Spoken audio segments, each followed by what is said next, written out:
All right, guys, it's Erica Hernandez here. We are joined here at University Hospital with Dr. Jason Bowling, epidemiologist. So we're here because we're talking about measles. Right. Yeah, so tell us a little bit first, the latest on the case that we first confirmed here yesterday. So we had a patient that came to our outpatient setting last week and was identified through testing to have measles.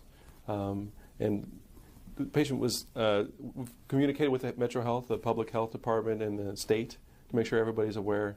The patient was provided with information about what they needed to do, prevent transmission to other people, and there's been ongoing communication with this person. And that person traveled here, right? They are not from here? Is that how I understood it? So through information that was released yesterday, yes, that person was traveling from Philippines. Okay. So we've been asking our viewers to send us their questions through SAQ. So we have your questions answered now with Dr. Bowling. And one of those questions, the first one I want to get to, is from Maribel and Natalie. What are the symptoms of measles? Sure. So that's a great question. So the first symptom that someone will notice if they had measles is a fever. And it can be a high fever that can get up to 102 or 103 degrees, followed by some cough. They can have watery eyes that may turn a little red and irritated. And then after that, they will develop, that may last for a day or two, and so it may look like an upper respiratory infection. After that is when people develop the characteristic rash that most people associate with measles. And it usually starts around the hairline on the face, and then it moves down the neck to the rest of the body. So it moves from top to bottom. And it's usually flat. It might be slightly raised, reddish patches that can be individual, or they can start to coalesce or move together. Now, is this dangerous if somebody has this? So most people that have measles will recover without any problems, but it can be a severe illness, and people can die from measles infection. Awesome. So another question we've been getting asked a lot is for those who have babies and smaller children. So Hannah asked, how can I protect my 2-month-old infant from measles? Right. So that's a good question because children can't get vaccinated. They don't receive their first dose of measles vaccine until they're 12 months of age or 1 year of age. And so it's important to keep infants that are less than 12 months of age away from people that are infected. It's important that everybody that provides care or is in close contact with the baby to make sure that their vaccine series is up to date, that they've received the vaccinations that are recommended for them. And then if anybody's ill, they should stay away from children because they are at higher risk, especially if they're not at an age where they can be immunized. Now, to kind of go off that, what is recommended for children who are unable to get vaccinated? So children that are unable to be vaccinated are given precautions, right? So unfortunately, that's a small number of people, but they're given precautions that they have to be careful. They have to avoid areas where people are sick. And if they do become ill, it's important that they seek care right away to make sure that they get appropriate supportive measures, that they have appropriate medical workup. So I just want to remind our viewers who are watching on either KSAT.com or through our Facebook Live, you can still ask questions either on Facebook or also through our SAQ on KSAT.com article. So we've been talking about the measles and going off of children, another question that was asked is if my child has received the first dose of the MMR vaccine but isn't due for the second until they turn 4 or 5, are they still at risk? So the answer is that fortunately, even with one dose of the measles vaccine, the MMR vaccine has measles, mumps, and rubella covered in it. One dose is very effective. It provides 95% protection. So that second dose brings you from 95 up to 99%, and helps provide that long-lasting immunity we see with the measles vaccine that we don't see with some of our other vaccines. But the good news is even one dose is very effective. So when should you start? When is typical for a child to get that MMR vaccine? Sure. So the first dose is usually given age 12 months to 15 months, so 1 year to 1 year and 3 months. And then the second dose is given from anywhere from age 4 to age 6 years old. So that's why it's, I guess there's a big importance around the vaccination. Is that why we're seeing more measles cases? Is because some parents may not be vaccinating their children? Right. So what we've seen, unfortunately, is there's been a trend to where people are being less compulsive. They're not taking their children to get vaccinated. Many kids are not receiving the recommended vaccine series. The vaccine is effective for people that get it, but obviously if there are large groups of people that have not been vaccinated, it provides places where the virus can transmit from person to person. This has been correlated where we're seeing several outbreaks right now in the United States, and most of those outbreaks correlate with areas of high numbers of unvaccinated people. So there's definitely a correlation there. Okay. So Now let's go to adults. I mean, we're also getting questions. A Facebook question that just came in is, what age should adults get vaccines if they don't have one or don't know if they have one? Right. So that's a great question. I would suggest that anybody, if someone has their records, obviously that's nice, because then they can look to see when they received it. If someone's not sure, they should talk with their healthcare provider. It's very possible that they may need to have some tests drawn to see if they have antibodies or responses that show that they've had vaccines in the past or not, if they don't have their records. And if they have it, then their healthcare provider can help get them on track for getting caught up with the vaccines that they would be recommended for them. Okay, so we're getting actually a lot of questions on Facebook right now. One of those is, do adults need booster shots? Does that correlate with this? Right. So the good news is that it's not recommended that adults receive booster shots for the measles vaccine because it has such long-lasting effect. Okay. So that's great news about this vaccine. You know, some of the vaccines that we talk about, like the flu vaccine, unfortunately we have to repeat the flu vaccine on an annual basis, a yearly basis, but the measles vaccine actually has long-lasting immunity. It's very effective. So that's why, like we had another question here that was, if I got the vaccine as a child, as an adult, you're covered. Right. The good news is you're covered. So you don't need to get it like do it when you're a child, so when you're an adult, you're happy and protected. Awesome. So Emily also asked, can you get the measles vaccine if you have type 2 diabetes? So you can get the measles vaccine with type 2 diabetes, and that's a great question. There are some medical conditions that prevent people from getting the measles vaccine if they're highly immunocompromised, but most medical conditions still allow for people to receive the measles vaccine. And type 2 diabetes, which is a common medical illness, is still okay to get the measles vaccine, so still safe. Is there anything that, if you had any other type of problem, that you shouldn't be able to take the measles vaccine with? So people that are immunocompromised, so if someone's received a solid organ transplant, or if they're getting chemotherapy, or they have other things that are causing significant weakening of their immune system, most of those people should be seeing a provider regularly anyway, and they should talk to their provider to see what vaccines they can and can't get. It's another reason it's important to get vaccines like this, hopefully earlier in age, before some of these medical problems develop later in life, so that you make sure that you're protected. Another question from Facebook that just came in. Can you get measles from getting the vaccine? I guess they're kind of referring to, like, you can still get the flu if you get the flu shot. Sure. So this is a little bit different from the flu shot, because the flu shot is a killed virus, a dead virus that does not cause infection. The measles virus is a weakened virus, but it is not dead. And so there are rare cases where people can get it's usually a less severe infection, but it's possible to get a measles infection from the vaccine. Again, it happens very rarely. But it can occur, and it tends to be less severe than the infection itself, and it provides protection, again, for a long period of time, so it's still important that people do that. But it is a possibility with a weakened virus. Awesome. So moving on, I guess going back to the initial case that was here in San Antonio that was just confirmed yesterday, do we know if they have backtracked other places this patient has been and identified others of possible exposure?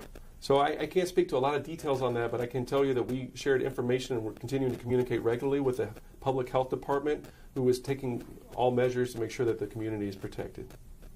So let's go back a little bit to the beginning here for those who are just joining in. We are talking about the measles, and we did have a confirmed case here in San Antonio. This is the first case, though, right? Here in Bexar County? Right. Yeah. We talked about symptoms. What are some of the, I guess, how would you know? Like, what are the early signs if you think you may have the measles? Sure. So it's a little bit tricky, again, because those early symptoms, you know, the fever can be from other things as well. We're in flu season right now, and so we're seeing people that are having the fever from the flu. And then the initial symptom of cough and itchy, watery eyes is also not very specific, but most people recognize it when they develop that characteristic rash. So if you have a question, we're getting a lot of them on Facebook. A lot of them are the same. Like Patricia just asked here, my dad got the shingle vaccine after he got shingles bad. Oh, she stopped her question. So I don't know exactly what it is.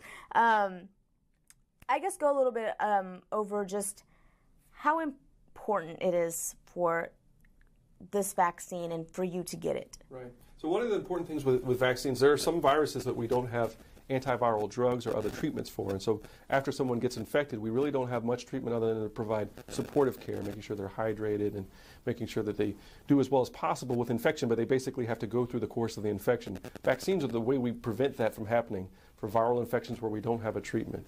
So again, it's really important to do that. Also because, again, there may be something that comes up later in life that weakens your immune system, that prevents you from being able to get the vaccine later, which is one of the reasons that a lot of vaccines, one, you want to give it to children so they're protected, but secondly, it's easier to give it to children who tend to have healthy, intact immune systems and tend to have a greater response to the virus than we do when we get older.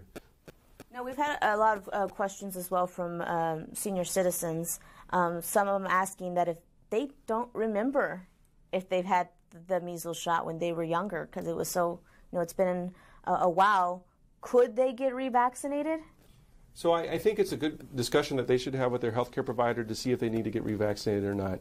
Most people that were born before 1957 have probably actually had measles infection, which will provide the same lifelong protection as getting the vaccine series. Obviously, it would be preferable to get the vaccine series rather than to have the infection. But people before 1957 actually have a high risk of having had the infection itself. So if they don't remember if they've had the infection or the vaccine series, their doctor can check an antibody test to see if they have protection, or talk with them and see when they were born, to see what risk they may have. So there's ways of trying to figure that out. There's ways to figure that out, and this would be an important conversation to have with their healthcare provider. Awesome. So we also just got another Facebook question here. I had the measles as a child. Do I need to get vaccinated? Right. So if you've had it as a child and it's documented that you had it, then you do not need to have the vaccine for measles. Now, I will say that the measles comes with those two other things, mumps and rubella, and so oftentimes, even if someone's had one of those, they may not have had all three, and so they may still need to get the vaccine to protect against the other things that are in that measles vaccine.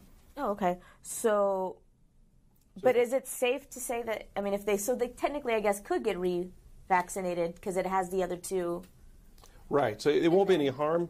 They'll be protected from measles if they've had a measles infection. They may still need the mumps and rubella components of that vaccine, so it's important to check to see if they've had the recommended vaccines to make sure they're protected against all three of the things that actually come in this one vaccine. Okay. So another Facebook question that we just got here, what about breastfeeding mothers? Do antibodies go through the milk? So the protection that people get from passive transfer of antibodies is present but very short-lived and not as protective as actually getting the vaccine series itself. Okay.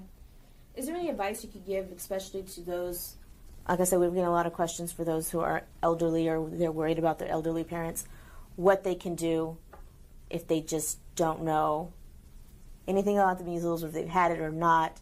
Some things, especially if they're, like you said, their immunity is they're weaker. Yeah. For those who are weaker or a child or elderly, what are some advice you could have for them? So I think it's important, it is for people to talk to their providers if they have concerns, right? It's always important to have a good understanding of where your medical condition is at, your health, so that you know what you need to do to protect yourself.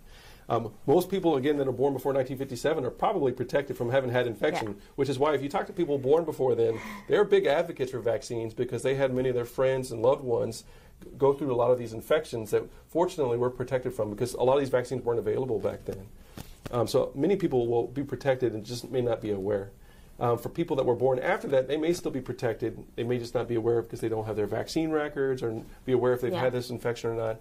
And again, it'd be a discussion to have with their healthcare provider so they can see what needs to happen and they could piece together if they need more vaccines at this point or not, and if any lab tests need to be drawn to check to see if they're protected. Now, does the vaccine, if you do get it, does it kick in right away, or is it something that just kind of has to take gradual? It takes a bit of time for your immune system to respond and develop that protection. So you won't have immediate protection the day that you get the vaccine, but it happens relatively rapidly. So after a matter of a few weeks, people start to develop the protection that they need to protect themselves. Now, is there a measles-only vaccine, or is it just MMR? So currently there is only an MMR. There used to be a measles-only vaccine in the past, but then when they were able to combine it in the interest of not giving kids as many vaccines, as many different injections, they've combined some of the vaccine products, and so now currently there's only the MMR product together. Awesome. So we are here with Dr. Jason Bowling with University Hospital. He's an epidemiologist. He's talking to us about the measles. So yesterday we just confirmed our first case of measles here in San Antonio. It was an adult, right? It was not a child. Correct. It was an adult. Who was traveling from the Philippines. They are taking the precautions necessary. I know we've had a lot of people wanting more info, but why is it that you guys can't share too much about this case as far as the specifics? Sure. So for anybody that comes into the hospital, there's protected information that we don't divulge because of privacy. We share information with public health so that they're aware, so that make sure that the community is protected. So we always want to make sure that everybody is safe. But we can't divulge information or personal details. There's actually very strict and specific laws that govern that to protect people's privacy. I kind of want to just go over some of the more important questions that we may have already answered, but you could kind of go over them again. Was the symptoms? Somebody who does know what these symptoms are, what are those symptoms again? So the primary symptoms, initially people usually note a fever. It can be a high fever up to 102 or 103 degrees, followed by some cough. They can have itchy, watery eyes. Their eyes may be a little bit red and look inflamed. And then after a day or so of that, they develop this characteristic rash that usually starts around the hairline and face, and then it moves down the neck to the rest of the body, so from top to bottom. How contagious is this? How does it spread? Right, so measles virus, and one of the reasons I think people are so interested in this is because measles virus is very contagious. It's very effective in people that are not protected, that are susceptible, that haven't had the infection or the vaccine. It's estimated that 9 out of 10 people that are susceptible, that haven't had the vaccine series or haven't had the infection, if they're exposed to measles, will catch measles or develop measles infection. Mm-hmm. Going back to I asked you just a little while ago about the vaccine. Does it, when does it kick in? How long is that process? Someone just asking again, how long does it take for the vaccine to kick in? So again, it usually takes a couple of weeks to develop for your immune system to respond and develop the protective antibodies that you need to protect yourself from infection. Now, not so much, I guess, talking about the measles vaccine, but one woman just asked about the evolution of vaccines. Why are they more diluted and spaced out over time instead of one highly concentrated shot? Right. So for each vaccine, so that's a great question. And it partly depends on what the pathogen is, what either bacteria or virus is being protected against with the vaccine. So that some products can be combined, some can't. Some require only one injection, some require a series of injections. And a lot of this is based on studies over time on how people have responded and what's provided the best protection. And so basically, the good news is that we are benefiting from all the study that's been done years prior on how to best and most safely administer vaccines. Ideally, yes, it'd be nice if we could put it all into one injection or one, even better, a tablet or a pill. There's a lot of research looking into how we can provide vaccines in ways other than injections, but obviously that's kind of for the future. Yeah. We're also getting questions for those who do not have insurance. Are there free clinics for these vaccines? That's a great question. I do not know the answer to that, but I think it's worth calling the public health department. Mm-hmm. I know the public health department has clinics and has information about what resources are available, and so I think it's an excellent question. And certainly not having insurance is an understandable difficulty and barrier. Mm-hmm. They should call and ask to see what resources might be available. It's certainly possible that there might be resources. Is this something we've seen before? Like, I feel like this year, for some reason, out in Washington, here in Texas now, we're seeing these cases appear. Has this happened? Why is it a problem now? Let me just ask you that. Sure. So I think that's a great question. We are seeing, so as of now, we have more measles in March of this year than we had all year last year in Texas. And in 2017, we only had one measles case in Texas for the entire year. So we're definitely seeing more measles cases in Texas. Fortunately, it's still a very low number, but it is concerning because this is a vaccine-preventable disease. It gets back to what we were talking about, that this, unfortunately, is kind of a product of more people opting out of vaccines or not getting the recommended vaccine series. And so we're starting to see measles, which have been considered largely eliminated from people in the United States, live in the United States, to start coming back again. And it's really important that we kind of reiterate the importance and the safety of vaccines, the effectiveness of vaccines, so that we don't get back to a point where measles is widely transmitted like it was in the past here in this country. So how do we deal with it, like with this certain case here in San Antonio, that it was a traveler that came here? How do we deal with those types of situations when people are coming from other countries to the United States and possibly bringing some kind of infection with them, like the measles? That's a great question. And so it speaks to the issue that even if we do everything possible in the United States, right, we know that there's other countries that don't have the resources that we have here, where there's more infection transmission, and certainly they're going to be visiting the United States and putting people at risk for transmission. So it brings up this important concept of herd immunity, which is that if everybody possible gets vaccinated, there's less susceptible people that can get infected, so that if you bring in somebody that's infected from another place, if everybody was protected, it would be more difficult for that virus to transmit from person to person, because people wouldn't get infected because they would be protected either by having had the infection or more hopefully, having had the vaccine series. Yeah. Which is why we see your numbers don't have to hit 50% for infections to spread. It just needs to start dropping down below a certain percentage. And when you get a more infectious virus like measles, if you get less than 90% of people in a population vaccinated, then you have at least 10% of people that are susceptible where it can move around. And so trying to get those number of people immunized as high as possible, as close to 100% as possible, helps to protect outbreaks in case we do have a case of actual infection that comes from another area.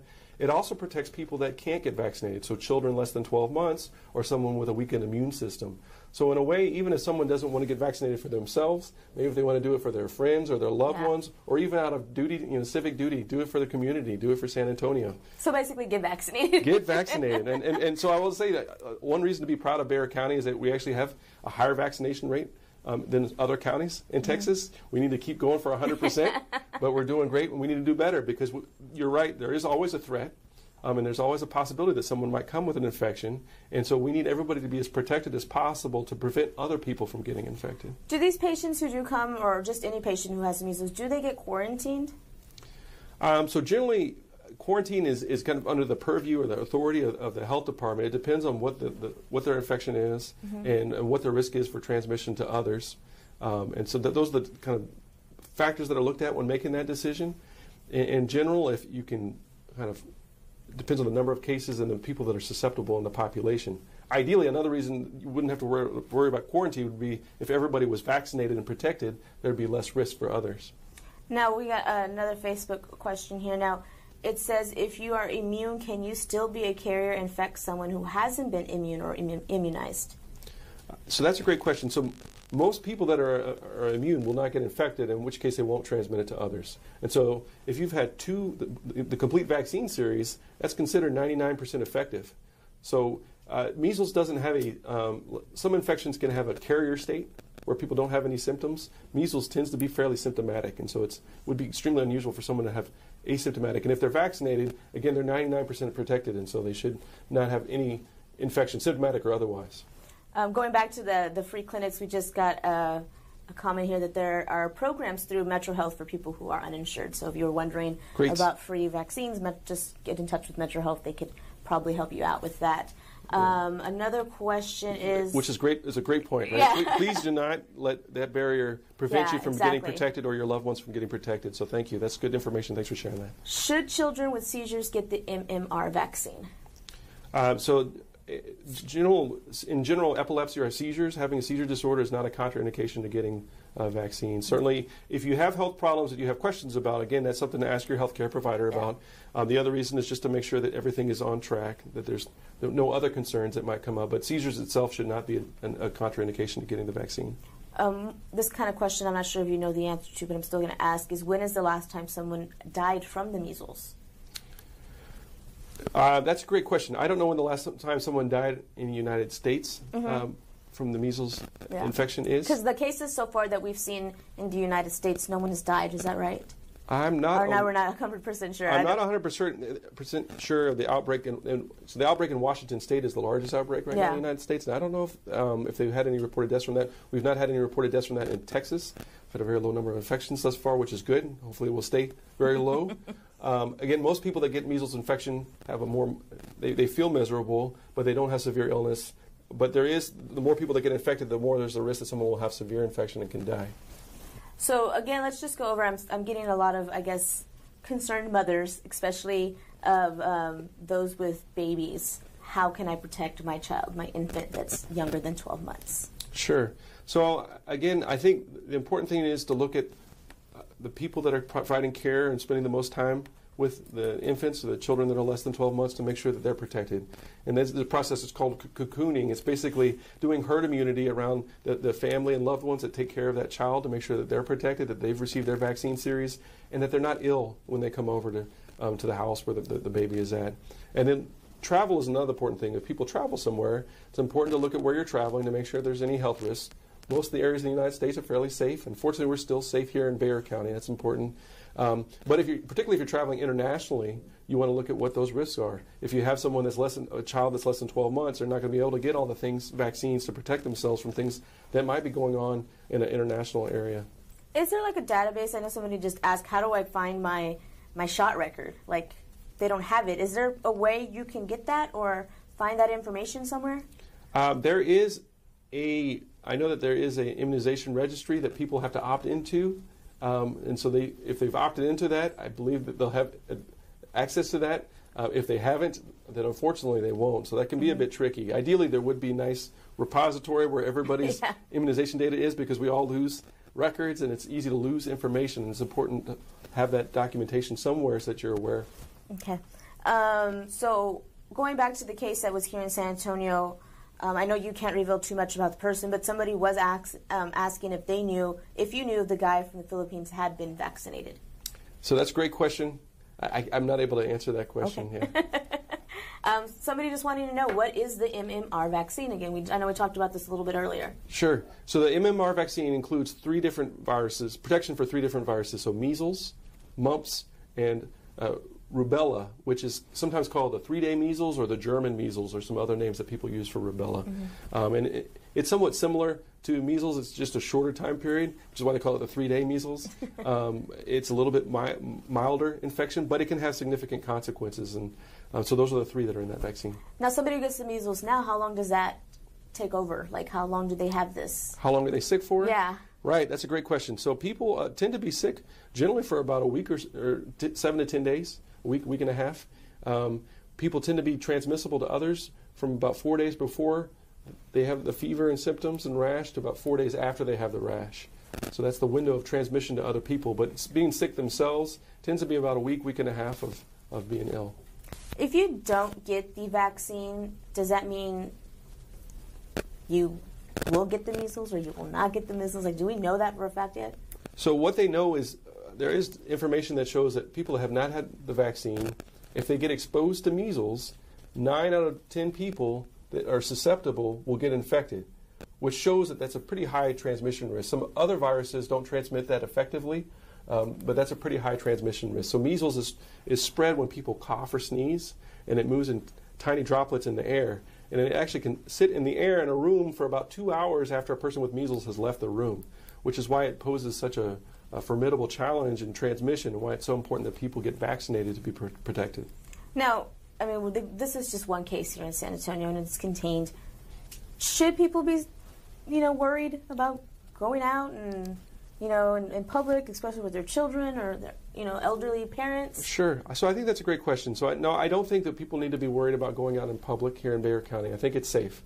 I think it does, in the larger scheme of things, raise the question of what do we need to do to make sure that everybody is doing their part to get vaccinated, so that we're all protecting everybody's protecting each other, right? And so there's some interesting debate that's going on with that, because it gets into individual freedoms versus kind of community health, community safety.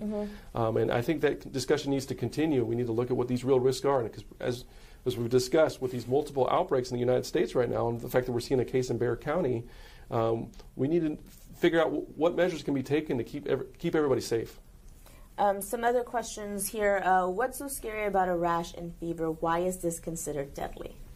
So some people that just have a rash and fever, it may not be. And again, most people will have a mild to moderate illness and will recover. But for some people, they can have more severe manifestations of symptoms. You can get a central nervous system involvement, brain involvement, and they can die. And so there's a spectrum of illness, and fortunately most of it is not in that severe category. It's rare to have severe disease, but it's certainly possible. And we're not able to predict who potentially is going to have the worst disease. Certainly younger people that are more vulnerable, people that have a weakened immune system are going to be more vulnerable. But it's certainly possible for a healthy person to get a severe manifestation of measles and die from that, which is why for most people it's not that big of a deal, but for some people it could be, and that's why we're so worried about it. Is there a way to have your child tested for adverse reactions to vaccines? So in general, the main process with that is kind of monitor to see how children do. Most children do well. There is a national registry where they capture all vaccine adverse effects. So that helps by having a huge number of people, because there's a large volume of people every day, every year that get vaccines. Anybody that has an adverse effect providers report those effects, and it goes into a CDC registry. So we actually monitor adverse effects of vaccines. It's more monitored than a lot of medications that people take on a daily basis, over-the-counter medicines, prescription medicines. We have more data on vaccine safety than we do on a lot of other things that people do every day, like drive in a car or walk across the street, or all the other things that we take for granted as being safe. Kristen just asked this question on Facebook, I guess referring to how can you get a medical exemption? Does a child have to have a reaction first? So that's a great question. For the specifics of that, it would be important to talk to their healthcare provider so they could look at their specific individual medical profile, their medical conditions, to see if they need a medical exemption or not, or if they have any reason that they couldn't, a contraindication, or reason why they couldn't get the vaccine. So we just want to remind people, because I know some people are concerned and reading this Facebook and watching us here live, but there is not an outbreak, right? Correct. Here in Texas. Correct. Or in Bexar County. Correct. Yeah, and so and this is neither a state of an emergency. This is not a state of an emergency. I think this is an important point to raise as far as awareness. People should be aware, particularly to be aware of what they can do, which is make sure that their vaccines are up to date, make sure that their loved ones are vaccinated. What's the first thing someone should do if they think they may have the measles? The first thing they should do is see their healthcare provider to make sure, because some of these symptoms at the beginning can be fairly nonspecific, and it's certainly possible that they have something other than measles. Again, we don't have much measles here. That's what, and the reason we're talking about this one is because it's unusual to have even a case of measles here. Mm-hmm. And the good news with that is that if someone has fever and rash, it also may not be measles. It may be something else. And they should see their healthcare provider to make sure that they have the appropriate thorough workup to evaluate all the possible causes for that. Now, we're also seeing a lot of people here that are anti-vaccine. Some questions are relating to concerns with the vaccine, ingredient concerns, autism, and cancer fears. Can you address this? Sure. What I would suggest is there are great questions. Everybody should ask questions, right? The tricky part is making sure that you're going to a place that has good, safe answers. You want to make sure you go to a place that has verifiable, validated answers based on evidence and not just based on an opinion. It's gone through a kind of a reputable source. The CDC is a great place to do that. They actually have a lot of information, not just only about the vaccines and who should get them and the schedule, but they also have a lot of questions about vaccines that are frequently asked. So FAQs, right? Frequently asked questions and myths about vaccines. And they provide information on that. There's been a lot of studies that have been done to address some of these questions and myths to make sure that people feel comfortable about that. And so it's important that people go to a trusted source for answers. Again, great to have questions. And great to ask about these vaccine myths. I don't think anybody wants to shy away from that. We need to be transparent about the safety of everything that we're recommending for people to keep themselves protected. But it's important that people go to trusted sources for that. Sources that aren't making a profit off the information, but are providing that information out of public service. The CDC has a great website for that. They have, again, questions. They go through a lot of these vaccine myths and frequently ask questions. Why are you thinking you're seeing more people be concerned about vaccines and getting them for their child? One of the things that I think is coming up now is that vaccines are so effective that they're almost victims of their own success. And so people that were born before 1957, again, they can attest to what happens if someone gets polio. They've had someone in their class that had paralysis from getting polio infection, or someone in their church that had to use a walker because they had polio infection, or some of these other infections that now we consider largely gone from the United States. Because they're gone, I think people have relaxed a bit on the overall urgency of getting. They don't think vaccines are as necessary because they're not seeing these infections on a day-to-day basis.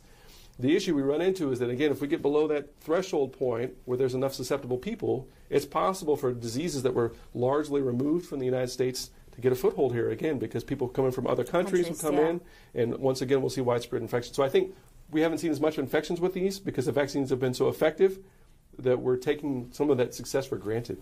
Now, another question here from Facebook is, can your child go to school the same day as getting a vaccine? So the answer to that is yes. Yes. There's no time period that someone needs to take off from going to school after getting a vaccine.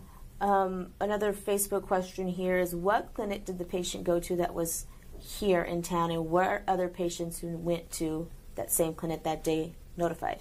So I will say that the health department is aware and is looking at all of the information necessary to make sure that everybody is safe. Anything, I guess, would like to state? I mean, anything that we haven't covered or you'd like to mention about measles and what people should know about it here in Bexar County? So I think we should, just to reassure people that it's safe, we're going to obviously need to continue to monitor to make sure there's still a risk. There's still been more infections in Texas than we would like to see. And so there's always a potential we could get infection from another visitor or some other area. So we need to continue to be vigilant, and we will continue to do that. But I think it is a good kind of wake-up notice to the fact that people need to be vaccinated, and we need to kind of get that message out there and make sure people's concerns about vaccines are answered, so that they feel comfortable moving forward with recommended vaccines. Going to trusted sources for that is good. Again, I recommend the CDC website. It's a great place to go. Really nice. They have lots of information there and additional websites that they can refer you to. And if people have questions about their specific medical conditions, they should talk to their healthcare provider about that and have an informed discussion. It doesn't necessarily mean that they have to have it that day, but they can start a discussion if they have specific concerns that have prevented them from getting vaccines in the past. Awesome. So again, we are on Facebook Live and on KSAT.com live streaming. We're here with Dr. Jason Bowling, who's answering all our questions about measles. Thank you again for doing this. We appreciate it. Another question I just got here from Facebook is, could the vaccine affect fertility? So that's a good question. I'm not aware of any data that demonstrates that the vaccines impacted fertility. Again, millions of people have received vaccines, and any adverse effects are tracked in a registry, and so signals of things like that would come up, and that's why they keep this registry as things move along to see if there's any new side effect or adverse effect that hadn't previously been recognized, to make sure that it's investigated right away to see if it's from that vaccine itself or maybe how that vaccine was manufactured. So there's ongoing surveillance or monitoring of how safe these vaccines are, tracked in this national registry, again, of millions of people receiving these vaccines. So all in all, it's very reassuring to know that we're getting such a large volume of people monitored to make sure that the vaccines are safe, that we're not missing any side effects. Could you get side effects from the vaccine? So there's certainly side effects with any medication or vaccine. Usually side effects with vaccines are fairly mild. People can have some soreness at the injection site. They can have some achiness, chills. A lot of that is actually their body's immune response reacting and creating the antibody. It's demonstration that your immune system is doing what we would hope it would do to provide protection. So there are side effects with vaccines. And then again, some of the vaccines use killed virus and some use this weakened live virus. And so for those viruses, or for those vaccines, there are generally time frames where they're administered. So they're not given to children less than 12 months of age and things along those lines. Okay, well, I thank you for joining us here today. Sure. We've answered a lot of your questions, and we'll continue to cover this measles situation and notify you in case. And Metro Health notifies people right away, though, right? When another case came in. The Metro Health is excellent at notifying people and keeping people informed, yes. Awesome. And people shouldn't be scared right now. No, people should not be scared. Okay, awesome. Yeah. Thank you, Doctor, sure. for joining us. Thank you guys for joining us, and make sure you follow all our measles coverage on KSAT.com, on our news shows, and also on our social media platforms. Thank you guys for joining us.